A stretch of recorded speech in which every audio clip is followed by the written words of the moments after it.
Vote কুশলী সংস্থাকে বাংলা ছাড়ার হুমকি, বিজেপির বিরুদ্ধে সপ্তমে সুর মমতার। মানুষকে ভোটবন্দি করেছো, নোটবন্দি করেছো, ঘরবন্দি করেছো, রোজ রেডের নামে ইলেকশনের সময় প্রচার করতে আটকাচ্ছ আমাদের লোকেদের। আমাদের একটাই মাত্র এজেন্সি, তোমাদের হাজারটা সারা ভারতবর্ষ জুড়ে, তাদের পর্যন্ত বলেছো বাংলা ছেড়ে চলে যাও। লজ্জা করে না? নন্দীগ্রামে বিজেপি কর্মীদের উপর হামলা, ভোট প্রচারে গিয়ে আক্রান্ত বিজেপি কর্মীরা। নন্দীগ্রামে 1 নম্বর ব্লকের ভেকুটিয়ার ঘটনা।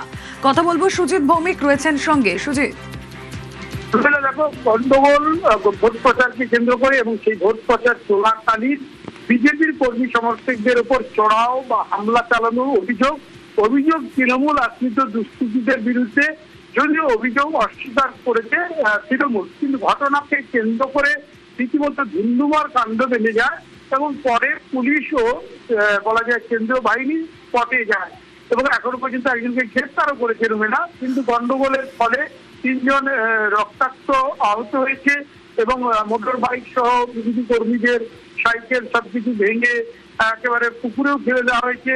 এই ঘটনাকে ঘিরেই কিন্তু উত্তপ্ত হয়ে ওঠে এবং সেই এলাকাতে কেন্দ্র বাহিনী, পুলিশ বাহিনী যাওয়ার পর ধরপাকড় শুরু হয়েছে, একজনকে গ্রেফতার করা হয়েছে।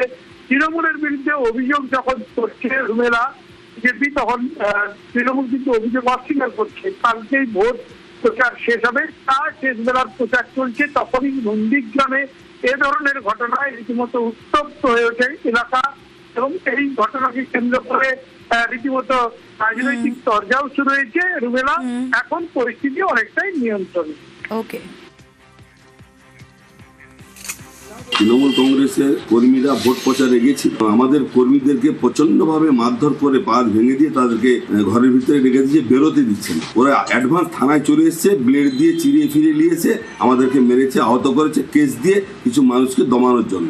ওদের যেটা অভিযোগ এটা ঠিক মিথ্যা। আমি বলবো পুলিশ প্রশাসনকে, আমাদের যারা আহত হয়ে মৃত্যুর সঙ্গে পাঞ্জা লড়ছে তাদেরকে রিকভারি করে নিয়ে আসুন, আসল ঘটনা উদ্ঘাটন হয়ে যাবে। ভারতীয় জনতা পার্টির কর্মীরা তারা ডোর টু ডোর ক্যাম্পেনিং এর উদ্দেশ্যে যখন এখানে আসে, তৃণমূলের কয়েকজন গুন্ডা রাখরি ঘোড়া, শম্ভু ঘোড়া, গৌরহরি মাইতি, প্রকাশ জানা, শঙ্কর ধাড়া, বাপ্পাদিত্য গর্গ এখানে আমাদের বিজেপির কর্মী সমর্থক যারা ছিল তাদেরকে পেছন থেকে অতর্কিতভাবে আক্রমণ করে তারা আজকে হসপিটালে ট্রিটমেন্ট নিচ্ছে। তৃণমূল এই গুন্ডামি দাদাগিরি করে আর ক্ষমতায় আসতে পারবে না। আর আমরা প্রশাসনের কাছে, নির্বাচন কমিশনের কাছে রিটিন কমপ্লেন দিয়েছি যে তাদেরকে অ্যারেস্ট করতে হবে।